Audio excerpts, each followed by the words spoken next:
जंगल का राजा शेर रोज की तरह अपने शिकार की तलाश में निकलता है, लेकिन उसे कोई भी जानवर दिखाई नहीं देता। शेर का परिवार बहुत दिनों से भूखा है। उसका परिवार भी उसके पीछे पीछे शिकार की तलाश में चल पड़ता है। कुछ दूरी पर जाकर सभी पानी पीते हैं। अक्सर जानवर नदी के पास ही पानी पीने आते हैं, इसलिए शेर का परिवार नदी के किनारे ही शिकार की तलाश में बैठ जाता है। तब तक एक हाथी पानी पीने के लिए नदी के पास आता है।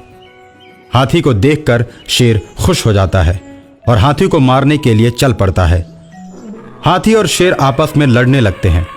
हाथी भी शेर से कमजोर नहीं था। दोनों लड़ते लड़ते थक जाते हैं और लड़ाई बराबरी पर छूटती है। हम लोगों ने तुम्हें जंगल का राजा चुना है, इस तरह लड़कर तुम ठीक नहीं कर रहे हो। देखो, बहुत दिन से भूखा हूं मैं और शिकार करके खाना मेरी आदत है। जंगल के ताकतवर जानवरों को एक दूसरे का दुश्मन नहीं होना चाहिए। आपस में लड़कर मरने से अच्छा है हम दोनों दोस्ती कर लेते हैं।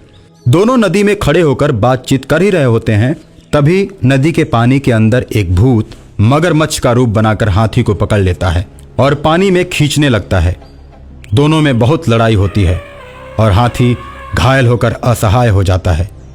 शेर का परिवार जब ये देखता है तो हाथी की मदद करने के लिए पानी में कूद पड़ता है और वो सब चारों तरफ से मगरमच्छ को घेर लेते हैं और उसके ऊपर एक साथ वार करते हैं। शेरों के सामूहिक वार से मगरमच्छ चिल्लाने लगता है। शेर उसे पानी से खींचकर बाहर निकालते हैं। हाथी शेर पर बहुत खुश होता है। आज तुमने मेरी जान बचाई। इस मगरमच्छ को मत छोड़ना, इसे मार कर खा जाओ। कुछ ही देर में मगरमच्छ एक विशाल राक्षस का रूप बना लेता है। पानी में रहकर मगरमच्छ से दुश्मनी। इस जंगल में अगर तुम लोगों को रहना है तो मेरी बात सुनो। मैं इस जंगल का भूत हूँ और जंगल के सारे पशु पक्षियों को मुझे राजा मानना ही पड़ेगा, नहीं तो मैं सभी को मारकर खा जाऊंगा। हम लोगों का राजा एक भूत नहीं हो सकता। तुम भूतों के राजा हो सकते हो, लेकिन जानवरों का राजा तुम्हें नहीं बनाया जाएगा। जिस दिन तुम जानवरों को मारना शुरू करोगे तुम भी नहीं बच पाओगे। राजा होने की वजह से जंगल की सुरक्षा करना मेरा कर्तव्य है। मुझे मारने के बाद ही तुम किसी जानवर को नुकसान पहुंचा सकते हो। शेर, तुम जंगल के राजा हो, इसलिए मुझे प्रतिदिन एक जानवर खाने के लिए चाहिए जो तुम्हें भेजना पड़ेगा। जिस दिन तुम जानवर नहीं भेजोगे समझो उस दिन जंगल के सारे जानवर मेरे हाथ से मारे जाएंगे और उन्हें मरने से कोई नहीं बचा सकता। कल सबसे पहले मैं आऊंगा।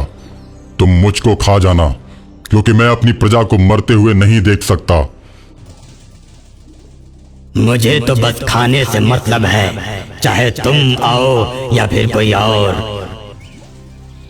ठीक है, कल की कल देखी जाएगी। उसके बाद शेर वहां से चला जाता है और सभी जानवरों की मीटिंग बुलाता है। जानवर शेर के सामने आते हैं तो शेर भूत और अपने बीच की सारी घटना को जानवरों को बताता है। देखो भाइयों, मैं अक्सर रात को घूमता हूँ और मैंने पुराने मंदिर के पास रात में साधना करते हुए बहुत सारे तांत्रिकों को देखा है और तांत्रिक ही इस समस्या का हल निकाल सकता है, क्योंकि भूत हम सबसे नहीं मारे जा सकते। इसलिए हमें बिना समय गंवाए तांत्रिक के पास चलना होगा। सभी पशु पक्षी उल्लू की बात मान लेते हैं और रात में ही तांत्रिकों के पास चले जाते हैं। आगे आगे उल्लू और उसके पीछे जंगल के सभी पशु पक्षी तांत्रिकों के पास पहुंचते हैं। बहुत से पशु पक्षियों को अपने सामने देखकर तांत्रिकों के गुरु चौंक जाते हैं। क्या समस्या है? जंगल का राजा शेर तांत्रिक गुरु को सारी समस्या बताता है। तुम इस ताबीज को ले जाओ। भूत के पास जो भी जाएगा वो इस ताबीज को पहन कर जाएगा। पानी वाला भूत जैसे ही उस जानवर को मारने की कोशिश करेगा तो जलकर राख हो जाएगा। भूत शेर ने मुझे भेजा है। देख, मैं आ गया। तू कहाँ है? खरगोश की बात सुनकर भूत खरगोश के सामने आता है और खरगोश को उठाकर जैसे ही खाने की कोशिश करता है जल के राख हो जाता है। इस प्रकार जंगल के भूत से जंगल के जानवरों को छुटकारा मिल जाता है।